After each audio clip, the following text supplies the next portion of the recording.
नमस्कार। मकर संक्रांति की आपको ढेरों शुभकामनाएं। आपका पसंदीदा डिबेट शो देश का सवाल लेकर हाजिर हूं। मैं हूं मनीष अवस्थी। ये कांग्रेस की संस्कृति और नीयत बन चुकी है कि जिस नेता को भी पार्टी आगे खड़ा करती है वो कुछ ऐसा बोल जाता है जिससे नुकसान कांग्रेस को ही उठाना पड़ता है, और कभी कुछ फायदा होता है तो पाकिस्तान को। इस कड़ी में अब सबसे बड़ा नाम बन चुके हैं अधीर रंजन चौधरी। लोकसभा में कांग्रेस के नेता अधीर ने पुलवामा हमले पर एक तरह से पाकिस्तान को क्लीन चिट दे दी है। 2 आतंकियों के साथ जम्मू कश्मीर से गिरफ्तार डीएसपी देविंदर सिंह पर सवाल उठाते हुए अधीर ने कहा कि अब पुलवामा हमले पर नए सिरे से विचार होना चाहिए, जिस पर सवाल उठ रहे हैं कि क्या पुलवामा हमले पर पाकिस्तान को कांग्रेस ने क्लीन चिट दे दी। हिंदुस्तान को पुलवामा हमले का जिम्मेदार मानती है कांग्रेस। क्या कांग्रेस को सरकार और भारतीय सेना पर भरोसा नहीं? क्यों पाकिस्तान की भाषा बोलते हैं कांग्रेस के नेता? बयानों से पाकिस्तान को फायदा पहुंचाते हैं कांग्रेस के नेता। आज इन्हीं सवालों पर होगी बहस, मगर आप पहले देखिए हमारी ये रिपोर्ट।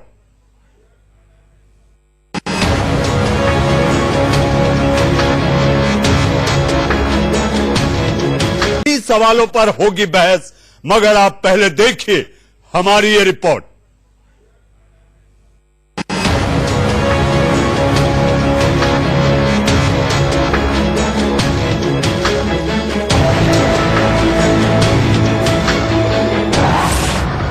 तारीख 14 फरवरी 2019।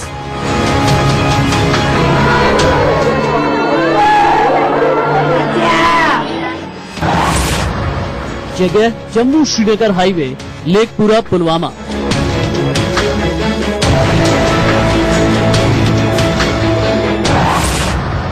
सीआरपीएफ के काफिले पर आतंकी हमला, 45 जवान शहीद।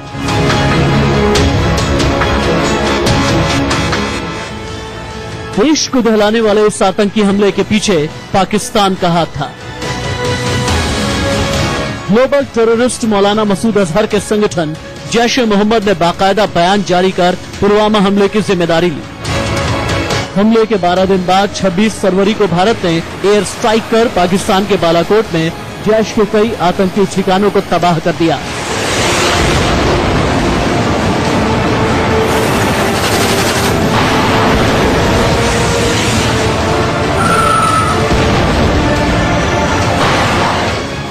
भारत ने दुनिया को बताया कि हम आतंकियों के खिलाफ आगे भी ऐसे एक्शन से पीछे नहीं हटेंगे, मगर पाकिस्तान खुद को बेकसूर बताते हुए भारत पर सवाल खड़े करता रहा, जिसे अब कांग्रेस नेता अधीर रंजन चौधरी के बयान ने नई ताकत दे दी है। अधीर ने शनिवार को कुलगाम में हिजबुल के 2 आतंकियों के साथ पकड़े गए डीएसपी देविंदर सिंह के बहाने पुलवामा हमले की नए सिरे से जांच की मांग उठा दी है, क्योंकि हमले के वक्त देविंदर सिंह पुलवामा के डीएसपी थे। अधीर ने ट्विटर पर लिखा, अब निश्चित रूप से ये सवाल उठेगा कि पुलवामा हमले के पीछे असली अपराधी कौन थे। इस पर नए सिरे से विचार की जरूरत है। अधीर कोई मामूली शख्स नहीं है, वो लोकसभा में सबसे बड़ी विपक्षी पार्टी कांग्रेस के संसदीय दल के नेता हैं। लिहाजा उनके बयान को पाकिस्तान उसी तरह इस्तेमाल करने से नहीं चूकेगा जैसे उसने जम्मू कश्मीर से धारा 370 हटाए जाने पर राहुल गांधी सहित दूसरे नेताओं के बयान को इस्तेमाल किया था। यूएन में पेश अपने डॉजियर में भी पाकिस्तान ने भारत के नेताओं के बयान का जिक्र किया था। क्या किसी प्रकार का संशय है आपके मन में किसने आतंकवादी हमला भारत पे किया था, किसने पुलवामा हमला किया था? इसमें रत्ती भर का भी आपके मन में, आपके मस्तिष्क में, आपके हृदय में संशय है क्या? पूरी जो प्रक्रिया चलती है इंटेलिजेंस की, धरपकड़ की, सरकार की, इन पर आपको विश्वास नहीं है। और आप अगर मानते हैं कि पुलवामा के हमले में पाकिस्तान का हाथ नहीं था, पाकिस्तान ने पुलवामा का हमला नहीं कराया, तो किसने कराया? आप आके कैमरे पे बोलिए। Why do you want to give clean chit to Pakistan? सवाल आज हिंदुस्तान पूछ रहा है कांग्रेस पार्टी। मगर ऐसे सख्त सवालों के बावजूद अधीर रंजन चौधरी अपने बयान पर कायम है। দেবেন্দর সিংকে গ্রেপ্তার করার পর গোটা কাশ্মীর ভ্যালিতে সিকিউরিটি যে আছে, আমাদের নিরাপত্তা যে বিভাগ আছে, তার মধ্যে আরো এরকম অনেক দেবেন্দ্র সিং ঢুকে আছে কিনা সেটা দেখা দরকার। এবং এই দেবেন্দ্র সিং এর মতো লোকদের পুলওয়ামা कांडेर পিছনে কোনো हाथ আছে কিনা সেটাও দেখা দরকার। सवाल है कि आखिर कांग्रेस के अधीर को क्या हो गया? क्या वो पाकिस्तान को क्लीन चिट देते हुए हिंदुस्तान को पुलवामा हमले का दोषी मानते हैं? उनके बयान पर मचे बवाल का अंजाम क्या होगा ये तो नहीं मालूम, मगर शायद वो भूल चुके हैं कि सोनिया गांधी से लेकर मणिशंकर अय्यर तक और राहुल गांधी से लेकर दिग्विजय सिंह तक ने जब जब सरकार को घेरने के चक्कर में ऐसे विवादित बयान दिए, तब तब उसका खमियाजा कांग्रेस को ही भुगतना पड़ा है। Bureau report, India news.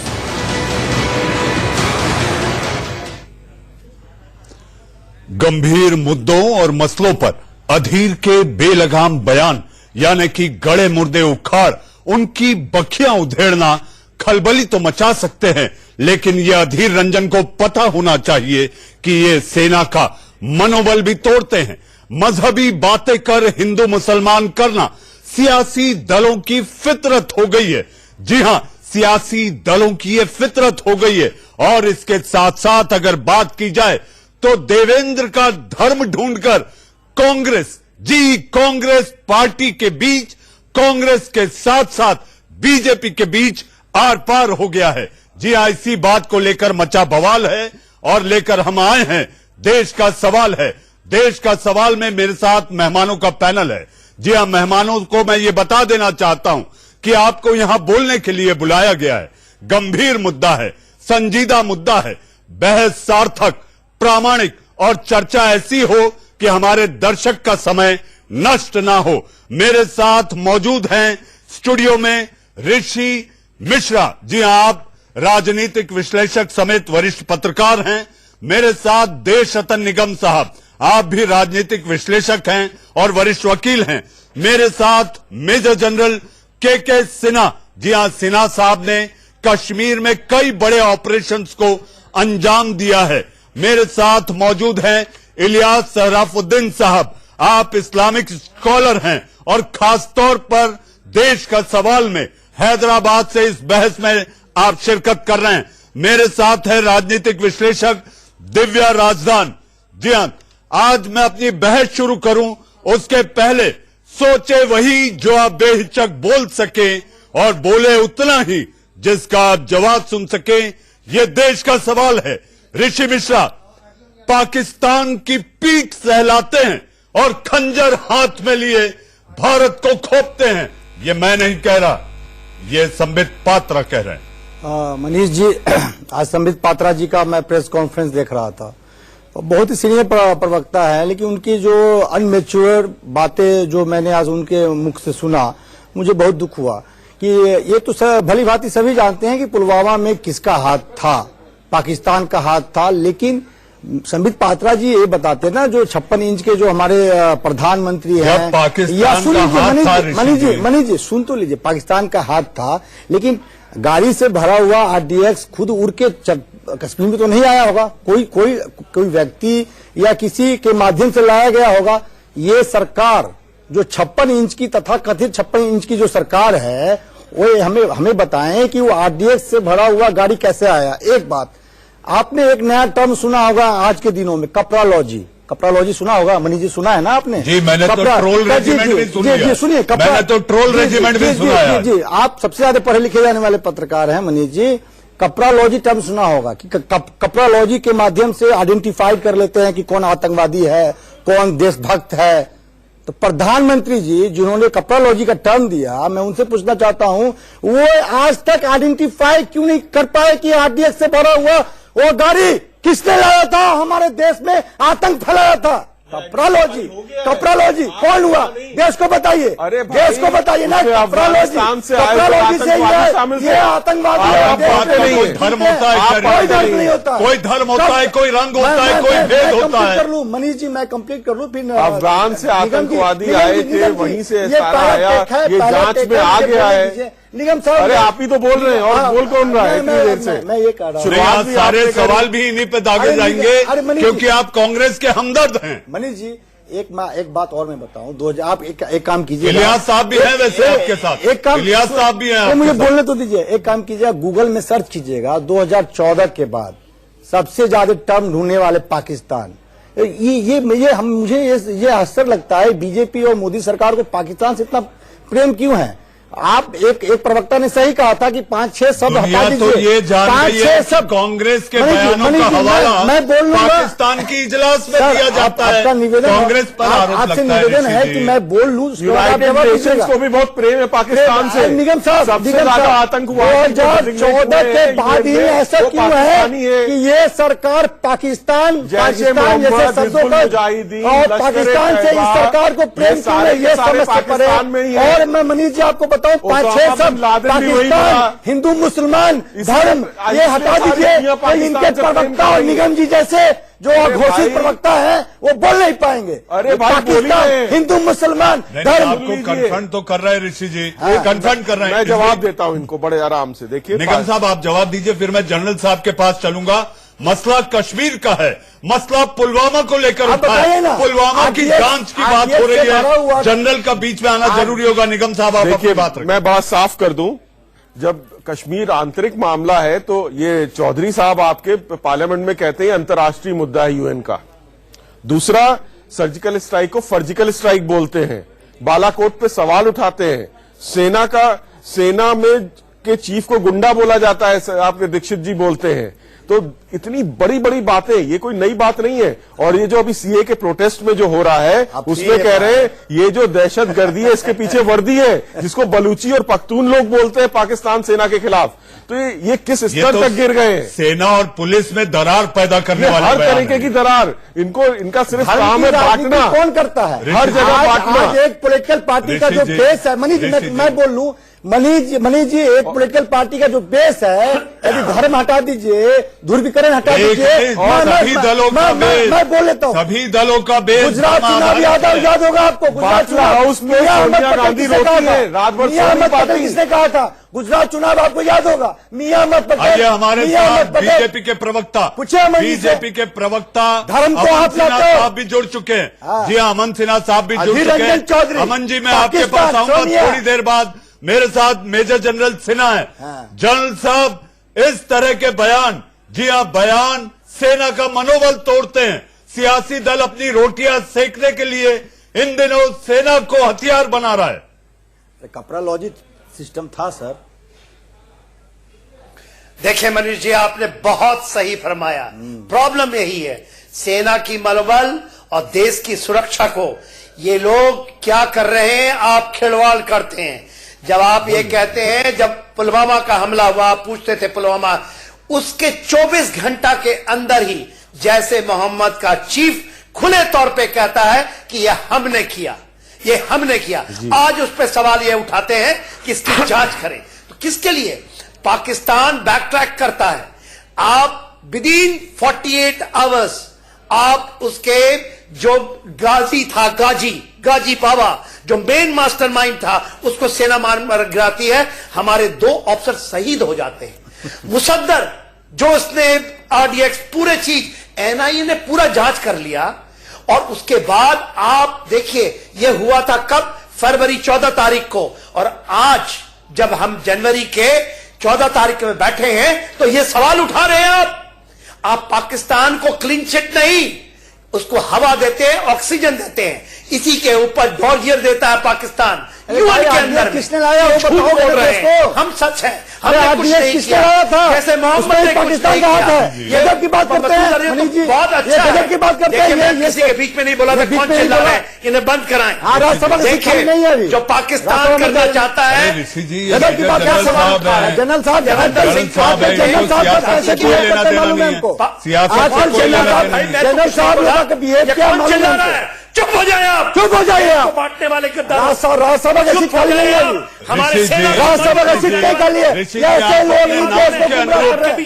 ऐसे लोग इस देश को गुमराह कर रहे हैं। आप अपने नाम के अनुरूप रहिए। इस तरह का सेना के जनरल साहब, आप अपनी बात पूरी करें, फिर अमन के लिए, देश के अमन के लिए मैं चलूंगा अमन सिन्हा के पास। जनरल साहब, आप अपनी बात करें। आज देश किसने लाया बताओ ना देश को। देखिए जैसे ही पाकिस्तान का नाम, मसूद अजहर का नाम जैसे आता है, लोग चिल्ला पड़ते हैं। ये केवल नहीं, पाकिस्तान का औकात क्या भारत के सामने में? ये पैनल में बैठे इतिहास और भूगोल बदल दिया इसी देश ने। पाकिस्तान का इतिहास और भूगोल बदल दिया। पाकिस्तान जैसे चूहा के पीछे छुपना बंद कीजिए आपने। मजाक बना कर पाकिस्तान भारत का तुलना पाकिस्तान से कभी नहीं हो रक्षा विशेषज्ञ, भारत का तुलना पाकिस्तान जैसे चूहा। मेरी बहस इस पर है कि आपको पुलवामा को लेकर अभी भी शक है, अभी भी संदेह है। वो डिफेंस बोल लेने दीजिए, पाकिस्तान देश के पीछे छिपना क्यों चाहते हैं? जलन साहब आप अपनी बात पूरी करें, फिर मैं अमन सिन्हा के पास चलूं। जी देखिए मनीष जी, मैं जो बोलता हूं, ये लोग ये नाम से चिढ़ते हैं। ये आज दिव्या, मैं आ रहा हूं आपके पास। Divya, I am coming to you. की हावी है पूरे आतंकवाद के ऊपर में। देवेंद्र सिंह ऐसा आदमी पकड़ा जाता है, ये कब होती है? जब यूनियन टेरिटरी बनता है, जब आप उसके तंत्र तक घुसते हैं। तो ये क्या बांटना चाहते हैं? कहते हैं देवेंद्र सिंह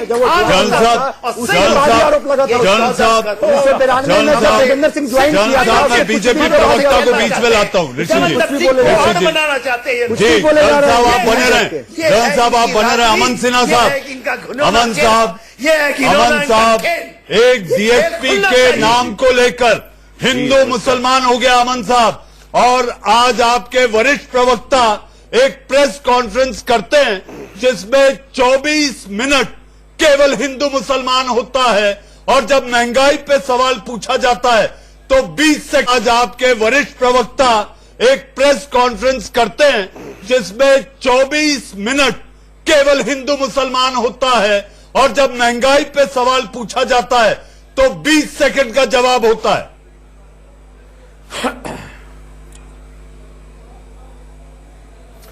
नहीं, देखिए, इसमें राष्ट्रीय सुरक्षा के विषय पे हिंदू मुसलमान करने का कोई अर्थ नहीं। और ये किसने किया?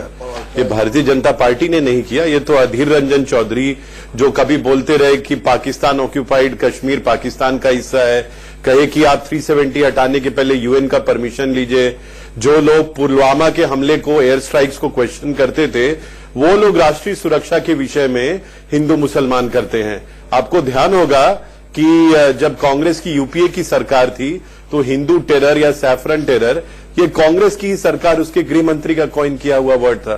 हिंदू मुसलमान करना राष्ट्रीय सुरक्षा के विषय में या किसी भी विषय में, ये भारतीय जनता पार्टी कभी ऐसा नहीं करती है। और मुझे लगता है इस तरह के संजीदा इश्यूज पे भी leader of opposition, floor of the house पे लीडर ऑफ ऑपोजिशन है, और वो बार बार इस तरह के स्टेटमेंट देते हैं। स्पष्ट है कि वो कांग्रेस पार्टी की लीडरशिप के शय पे ही इस तरह के स्टेटमेंट्स दे रहे हैं। और मुझे बड़ा दुख है, अभी भी कांग्रेस पार्टी के प्रवक्ता हमारे मित्र जो यहाँ बैठे हैं, पता नहीं क्यों चीख रहे थे, चिल्ला रहे थे, पर पुलवामा के हमले को अभी भी क्वेश्चन कर रहे हैं। उस पे एयर स्ट्राइक्स पे क्वेश्चन मार्क। अमन जी, ये कांग्रेस के हमदर्द हैं। कांग्रेस इन दिनों प्रवक्ता नहीं भेज रही, आपको पता है। आप इम्पार्शियल पत्रकार होते हैं तो कभी आप भारतीय जनता पार्टी की भी बात करते हैं। आप तो ऐसे कदम आगे हैं जो कि खाली भारतीय जनता पार्टी पे आरोप लगाते हैं, वो भी निराधार। नरेंद्र मोदी ने क्यों धर्म को लाया? मियां अहमद पटेल। एक बात, अभी झारखंड में चुनाव हुआ है, माननीय उत्तर प्रदेश के मुख्यमंत्री, ये क्या धर्म को लाना हुआ? चुनाव में कहते हैं धर्म को लाना ये हुआ। श्री मुद्दों पर आप तो पत्रकार हैं, मुद्दे पत्रकार हैं। धर्म को लाना ये हुआ कि जब कह रहे हैं, मैं आपसे 2 सवाल पूछूंगा। ये गवाही करने वाले कौन होते? मियां अहमद पटेल। मियां अहमद पटेल। सेकुलरवाद और राष्ट्रवाद में आप कुछ अंतर रखेंगे? मियां अहमद पटेल क्या होता है? आप सेकुलरवाद की बात, मियां अहमद पटेल क्या होता है? आतंकवाद में आप मियां अहमद पटेल क्या होता है? एक प्रधानमंत्री को सवाल देता है कि अमन जी, आप अपनी बात पूरी करें। क्या होता है? नाम होता है। और क्या होता है? क्या होता है? मोहम्मद पटेल का नाम मियां अहमद पटेल है। कूद रहे हैं अपनी कुर्सी पे। नाम होता है। नाम होता है। ये होता है जब आप ये कहते हैं हिंदू टेरर, आप एक पूरे के पूरे केस को मैन्युफैक्चर करते हैं जो असली आरोपी है उनको छोड़ के कुछ हिंदुओं को पकड़ के उनको आरोपित करते हैं टेरर के चार्जेस पे, और कोर्ट उसके बाद एक्विट कर देता है, तो सब अमन जी, पानी का पानी अमन जी, ये वही देवेंद्र है। अमन जी, मैं इस पर आऊंगा। ये वही देवेंद्र है, ये वही देवेंद्र है जिसको जम्मू कश्मीर सरकार ने शौर्य और वीरता का सम्मान दिया है। इस पर भी चर्चा होगी। लेकिन दिव्या राजदान, आज मुझे एक नया टर्म पता चला, और ट्रोल रेजिमेंट शांत है। उसको आइडेंटिफाई करने का काम, पकड़ने का काम, ये भी उसी सरकार ने किया है। दिव्या, अरे मोदी जी तो कपड़ालोजी जानते थे, आइडेंटिफाई कर लेते हैं कपड़ा से कौन आतंकी है, कौन आतंकी नहीं है। दिव्या को अपनी बात रखने दीजिए। मोदी जी तो मुझे इलियास सरफुद्दीन को भी लाना है बीच में। कौन है दिव्या, अमन जी कपड़ालोजी पे बोल दीजिए थोड़ा। पानी दिव्या, कपड़ालॉजी मेरा आज का विषय नहीं ऋषि जी। अरे मोदी जी खुद कहते हैं आइडेंटिफाई कर लेता हूं मैं। मोदी जी कहते होंगे, मोदी जी कहते हैं आइडेंटिफाई कर लेता हूं मैं। वो रेफरेंस अलग हो सकता है, कपड़ालोजी से आइडेंटिफाई कर लेते हैं। देवेंद्र सिंह आतंकवादी है या नहीं? दिव्या, ट्रोल रेजिमेंट शांत है।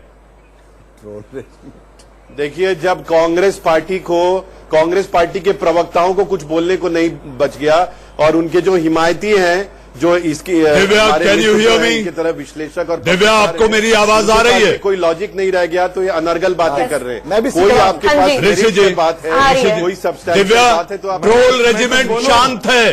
कांग्रेस कह रही है ट्रोल रेजिमेंट शांत है क्योंकि देवेंद्र में देवेंद्र खान नाम नहीं है। इसका जवाब मैं भी दूंगा। ये इनकी ओछी राजनीति का हमें एक एग्जाम्पल मिल रहा है। खैर, मैं इनकी छोटी सोच पे नहीं जाऊंगी। मनीष जी, मुझे सिर्फ आप 20 सेकेंड्स दीजिए। मैं 3-4 पॉइंट्स बताना चाहती हूँ। ये लोग ऐसे डिबेट करते हैं जैसे कि सिर्फ चंद लोग इन्हें देख रहे हैं। आज सिर्फ भारत के लोग नहीं देख रहे, इन्हें पाकिस्तान में बैठे हुए लोग भी देख रहे हैं। और वो क्या देखेंगे कि हमारे भारत के लोग खुद ही आपस में लड़ रहे हैं, भिड़ रहे हैं। आज हम नेशनल टेलीविजन पे आकर जब हम भारत की यूनिटी के बारे में हम डिस्कस कर सकते हैं, डिबेट कर सकते हैं, और ये बता सकते हैं कि हमारे देश का कोई भी बिट्रेयल हो, कोई भी हमारे देश के साथ गद्दारी करे, उसका अंजाम उसको वही मिलेगा जो एक टेररिस्ट को मिलता है। तो हम इस पे लड़ क्यों रहे हैं? पहली बात। दूसरी बात, कांग्रेस हमेशा से उसने हमारे भारत के अंदर जो लोगों का सेंटिमेंट रहा है उसको कभी भी कदर नहीं करी। उसने कभी भी भारतीय सेंटिमेंट को नहीं बढ़ावा दिया, बल्कि पाकिस्तान का नैरेटिव बोलता गया, जिसे इंदिरा गांधी का अपमान होगा, नेहरू का अपमान होगा, ये देश का अपमान होगा। इंदिरा गांधी भूल गए, इंदिरा गांधी भूल गए, जिसने पाकिस्तान का इतिहास और भूगोल बदल दिया। 71 याद रखना होगा। की बात कर रहे हैं, पाकिस्तान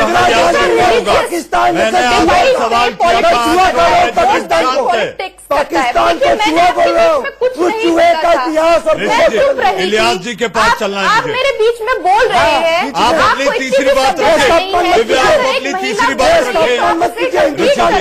ऋषि जी, मुझे इलियास जी के पास भी जाना है। देश का अपमान नहीं करने देंगे। तीसरी बात ये है दिव्या की बात पूरी हो जानी चाहिए। देश का अपमान करेंगे बैठ के।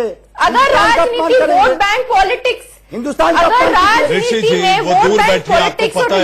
डिवाइड पे ही चलती है, तो कांग्रेस को ये बताना चाहिए कि वो सेकुलर है या नहीं है।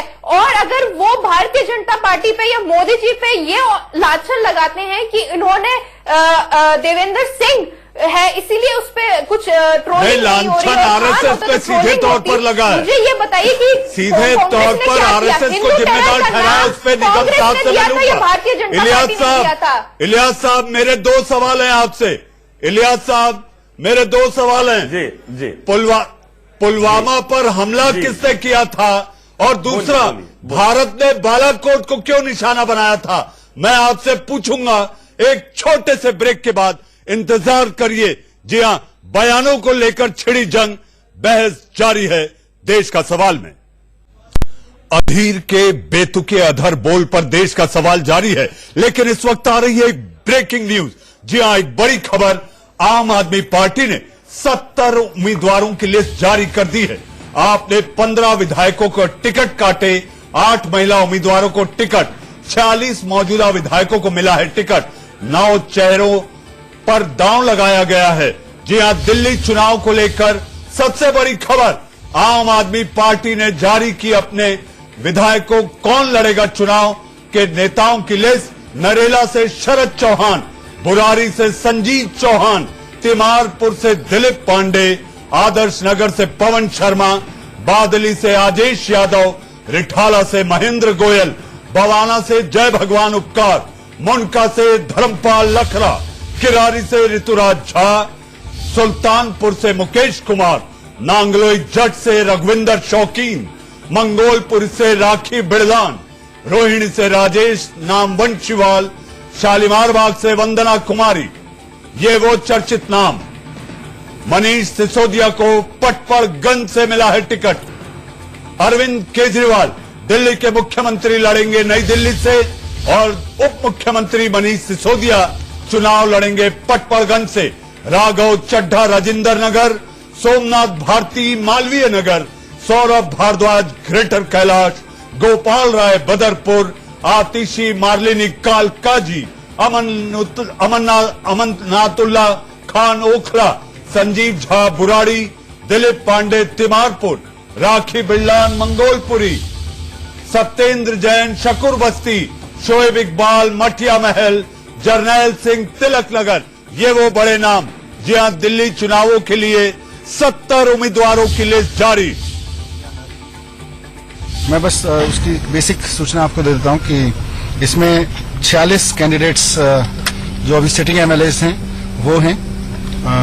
9 पहले से खाली सीट्स थी, उस पे नए कैंडिडेट्स हैं और 15 सिटिंग कैंडिडेट्स सिटिंग एमएलएस की रिप्लेस किया गया है। इसमें एक अच्छी बात यह है कि पिछली बार आम आदमी पार्टी से 6 महिलाओं को टिकट दिया गया था 2015 में, इस बार 8 महिलाओं को टिकट दिया गया है। ये लिस्ट अभी आपको 2 मिनट में। सर मुख्य नाम कुछ बता दीजिए, स्वयं कहाँ से लड़ रहे हैं, आप कहाँ से लड़ रहे हैं? और 46 सिटिंग है, 15 सिटिंग एमएलए रिप्लेस किए गए हैं, 9 पहले से खाली थे तो उनको फिल किया गया है। 9 समेत 15 बदले गए हैं। नहीं, 9 प्लस 24 सर आप कहाँ से लड़ रहे हैं? और 46 सिटिंग है, 15 सिटिंग एमएलए रिप्लेस किए गए हैं, 9 पहले से खाली थे तो उनको फिल किया गया है। 9 समेत 15 बदले गए हैं। नहीं, 9 प्लस 24 सर 40 पुराने हैं तो अभी सब आपको मिल जाएगा थोड़ी देर में। बता दीजिए सर थोड़ा सा।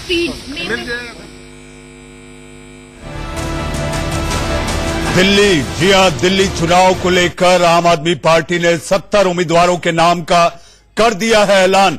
9 नए लोगों को मिला है टिकट। जी हां, जिन 9 लोगों को टिकट मिला है और जिनको नहीं मिला उनको लेकर शायद घमासान हो सकता है कि वो लोग पार्टी के खिलाफ काम करें, लेकिन आम आदमी पार्टी ने 9 नए चेहरों को टिकट दिया है। जी हां, इन 9 चेहरों पर जो टिकट दिया गया है इस पर ज्यादा जानकारी के लिए हम चलते हैं अपने सहयोगी पुलकित नागर के पास। पुलकित जो 9 टिकट काटे गए हैं उनके बारे में कोई जानकारी? ये नामों के ऐलान के पहले कई नए चेहरे पार्टी में भी आए हैं अलग दलों को छोड़कर। पुलकित, देखिए जो नई टिकट की बात है वो चेहरे हैं जो सीटें खाली थी, यानी कि 4 सीटों पर आम आदमी पार्टी का कोई विधायक नहीं था और 5 सीटें वो जिन पर थोड़े दिन पहले आम आदमी पार्टी ने अपने विधायकों को हटा दिया था, यानी कि वो बागी थे उन्हें हटा दिया था। तो टोटल ये 9 सीटें हैं, लेकिन जो मौजूदा विधायक थे उनमें से 15 लोगों का नाम काटा गया है। कुल मिलाकर 24 नए चेहरे 2015 में जो चेहरे उतारे थे उनमें 24 नए चेहरे इस बार आम आदमी पार्टी उतारने जा रही है। इसमें जो बड़े चेहरे हैं जिन्हें इस बार चुनावी मैदान में उतारा गया है उसमें आतिशी हैं जो पहले आम आदमी पार्टी के टिकट पर लोकसभा का चुनाव लड़ चुकी हैं, उन्हें कालकाजी से टिकट दिया गया है। राघव चड्ढा है, ये भी लोकसभा का चुनाव लड़ चुके हैं, इन्हें राजेंद्र नगर से टिकट दिया गया है। और दिलीप पांडे हैं जिन्हें तिमारपुर से टिकट दिया गया है। इसके अलावा गांधीनगर से नवीन को टिकट दिया गया है। तो ये कुछ चेहरे हैं और जिनका टिकट काटा गया है मैं उनकी भी लिस्ट आपको बता देता हूं। बदरपुर से टिकट काटा गया है। एनडी शर्मा जो कल डिप्टी सीएम के यहाँ प्रोटेस्ट भी कर रहे थे, उनकी जगह जो कांग्रेस से नेता हैं राम सिंह नेताजी, उन्हें टिकट दिया गया है। इसके अलावा बवाना से टिकट काटा गया है, राम चंद्र का टिकट काटा गया है, दिल्ली कैंट से सुरेंद्र सिंह का टिकट काटा गया है और द्वारका से आदर्श शास्त्री का टिकट काटा गया है। ये वही है जो पहले आम आदमी पार्टी के चेहरों में से काटे जाने की कोई वजह और जानकारी आपको मिली है? आम आदमी पार्टी के अंदर आए थे जी। इन लोगों के टिकट क्यों काटे गए और क्या जिनके टिकट काटे हैं इनमें से आपकी किसी से बात हुई है? देखिए, अभी तक जो आम आदमी पार्टी का कहना है वो ये कि वो उन्होंने जो सर्वे कराया था विधानसभाओं के अंदर, वो उस सर्वे में ये लोग आम आदमी पार्टी के क्राइटेरिया में फिट नहीं बैठे, इसलिए इन 15 लोगों का टिकट काटा गया है। और जो 9 नए चेहरे हैं उनमें पार्टी ने अपने पहले ही 5 विधायकों को हटा दिया था, उनकी जगह 9 चेहरे निकाले गए हैं।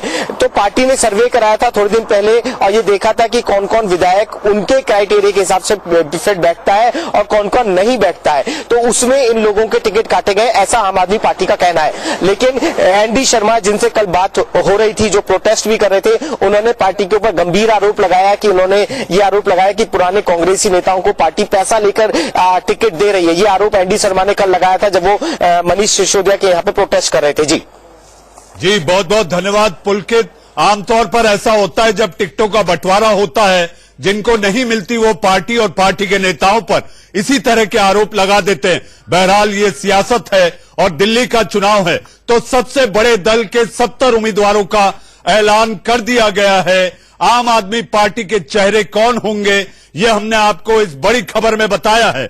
अब हम वापस आपको लिए चलते हैं फिर एक बार देश का सवाल में कि आखिर अधीर के बेतुके अधर बयान से कैसे सियासत हिल चुकी है।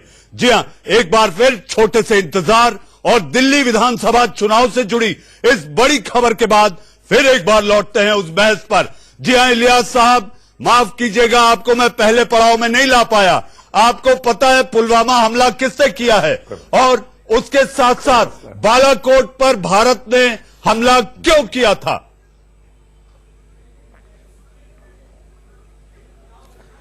मनीष, मैं 2 बातें बताना चाहूंगा। पहली बात तो यह है कि देश की हिफाजत के लिए आर्मी के जवान और दूसरे जवान जो अपनी जान लगाते हैं, खून पसीना बहाते हैं, मेरे वालिद भी उनमें से एक थे 1971 में, मेरे पिताजी भी, तो हमें उनकी कदर करनी चाहिए, उनका मोरल नहीं गिराना चाहिए। दुख इस बात का है मनीष कि पाकिस्तान का एक संगठन ऑर्गेनाइजेशन रात में प्लानिंग करता है और दूसरे दिन कई किलो आरडीएक्स भेज के हमारे जवानों को शहीद कर देता। मोदी, अमित शाह और एनएसआई डोवल की निकम्मी सरकार देखते रह जाती। तो ये निकम्मी सरकार क्या कर रही है? ये निकम्मी सरकार क्यों बैठी है दिल्ली में? दूर मरना चाहिए निकम्मी सरकार को। ये सरकार को निकाल के फेंकना चाहिए। ये सरकार हमारे लिए डेंजरस है, जो हमारे कश्मीरियों को नहीं बचा सकी, जो हिंदुस्तानियों को नहीं बचा सकी, जो जवानों को नहीं बचा सकी, जो किसानों को नहीं बचा सकी। पठानकोट में हमला 2013 में हैदराबाद की दहला था। किसकी सरकार थी आपको ये भी पता होना चाहिए। इलियास साहब, आप हैदराबाद से आते हैं। 2013 में हैदराबाद भी दहला था। सबसे ज्यादा जवान मरे मोदी ये भी आपको पता है। सबसे ज्यादा बालाकोट में मरे मोदी सरकार, मोदी सरकार, मोदी सरकार, निकम्मी सरकार। पठानकोट में घुस गए आतंकवादी, मोदी सरकार निकम्मी बैठी हुई है।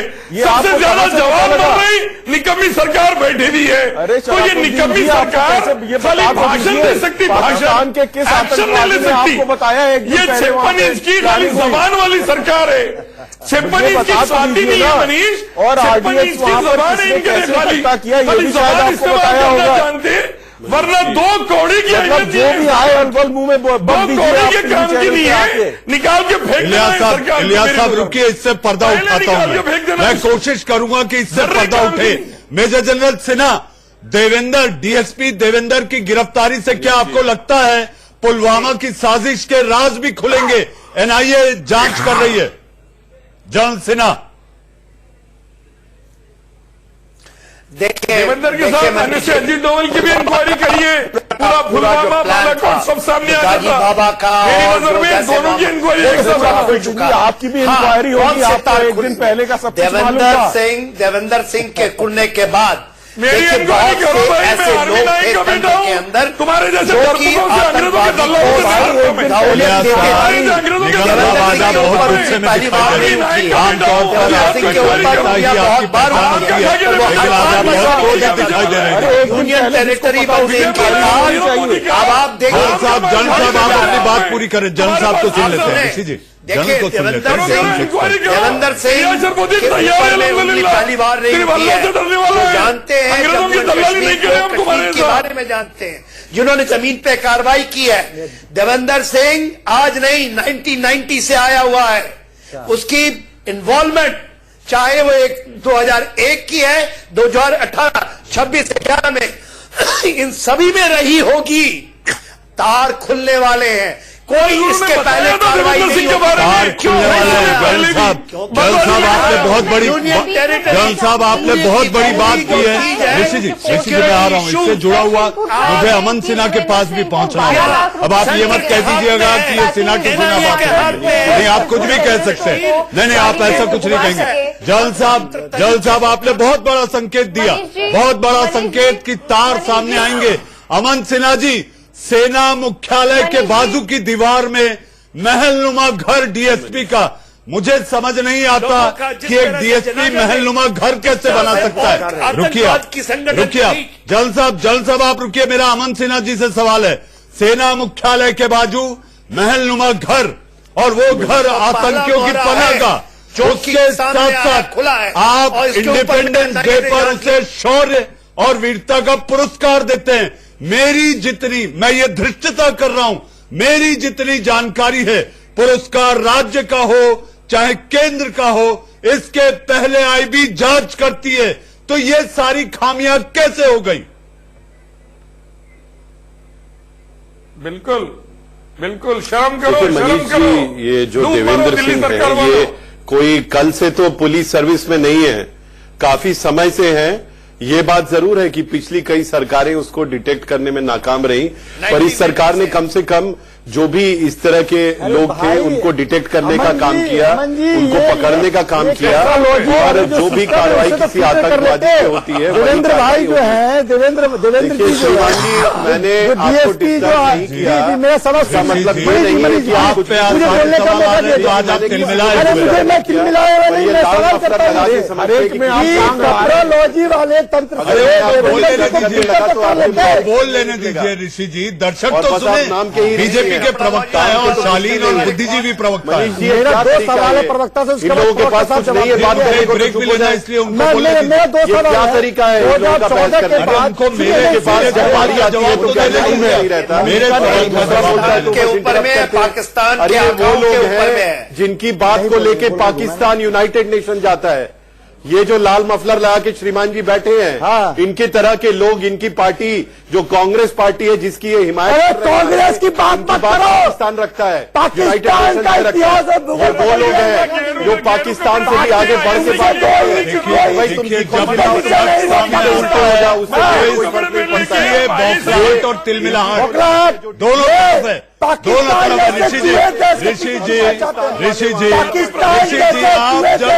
आप जब सेना के शौर्य और पराक्रम पर सवाल और जांच की बात करेंगे तब आपको ये जवाब मिलेंगे। जी हाँ, वक्त है एक छोटे से ब्रेक का। एक छोटे से इंतजार के बाद ये गर्मा गर्म बहस और चर्चा जारी है, आप कहीं मत जाइएगा। धार्मिक सियासत क्यों होती है? छोटा छोटा जवाब ऋषि मिश्रा। मैं थोड़ा कॉन्क्रीट बात आपको बताना चाहूंगा। समय कम है, सबको मुझे मेरे 5 सेकंड ही दीजिएगा। पुलवामा घटना हुआ था, आपको याद होगा। पुलवामा घटना में सेना ने क्या कहा था, हमें एयर लिफ्टिंग दिया जाए। ये सरकार एयर लिफ्टिंग क्यों नहीं दी गई? गृह मंत्रालय को हमले का आशंका था, अलर्ट था, गृह मंत्रालय क्या कर रहे थे? तीसरा, जो कपड़ोलॉजी में हमारे प्रधानमंत्री एक्सपर्ट है, वो फिल्म शूटिंग में व्यस्त थे। तो सवाल तो इस सरकार पर उठता ही है। यदि कोई हिंदुस्तानी जानना चाहता है कि हमारे देश पे हमले करने वाले कौन थे, पाकिस्तान के वायुसेना ने पाकिस्तान और इनकी बात भी समझ नहीं आती। अरे भाई, आप पत्रकार चित्रकार हैं, आप इतने इम्पार्शियल हैं। हाँ, नहीं मनीष जी, जब मैं बोल रहा था पूरे समय इंटरप्ट कर रहा था याद नहीं, जब ऐसे एक शब्द भी नहीं बोलने दूंगा। आपने भी आप या तो डिबेट को ठीक है स्कोर करिए, इसका क्या मतलब है? यहाँ बैठ के गुंडागर्दी करेंगे आप देश को गाली देंगे? लाल मफरल पहन लिया, इसका मतलब आप इतने बड़े पाकिस्तान के हिमायती हैं, तो पाकिस्तान की चिंता करिए। छोटा जवाब गुंडा लोगों से जो है, बीच में नहीं बोलेंगे। इन्होंने पूरी गुंडागर्दी की। मैं जब बोल रहा था पूरे समय इंटरप्ट करते रहे। मफलर पे जवाब देने के लिए बैठे हैं। अमन जी, आतंकवाद के मुद्दे पर धार्मिक सियासत कांग्रेस पार्टी कर रही है, जिसने सैफरन टेरर किया है, जिसने हिंदू टेरर का वर्ड बनाया और उसके बाद कोर्ट में पूरी की पूरी कॉन्स्पिरेसी एक्सपोज हो गई। कांग्रेस पार्टी को और जो लोग उसका मफलर पहन के घूम रहे हैं उनको माफी मांगनी चाहिए। आपका समय खत्म। निगम साहब को यही नहीं शऊर है कि आपके मुंह से क्या शब्द निकल रहा है, आपका कौन जवाब देगा? जी, निगम साहब, यही आतंकवाद के मुद्दे पर धार्मिक सियासत क्यों? दूसरा क्या जवाब देगा? देखिए, बड़ा साफ में कह दूं, पढ़ लिख के आइए, उसके बाद बैठिएगा टीवी पे। जैसा उन्होंने चौधरी साहब ने आज बड़े आराम से संघ का नाम लिया। संघ आतंकवाद के खिलाफ है, इसमें कोई दो राय नहीं, उसको जड़ से नष्ट करना चाहिए।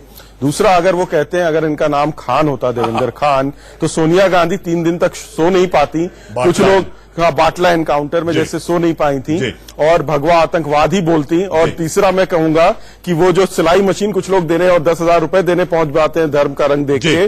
और तीसरा, अंतर्राष्ट्रीय स्तर पर मुझे बता दीजिए ये जो आतंकवाद है उसका क्या रंग है? कौन सा देश परेशान है? इलियास साहब, आतंकवाद के मुद्दे पर धार्मिक सियासत क्यों होती है?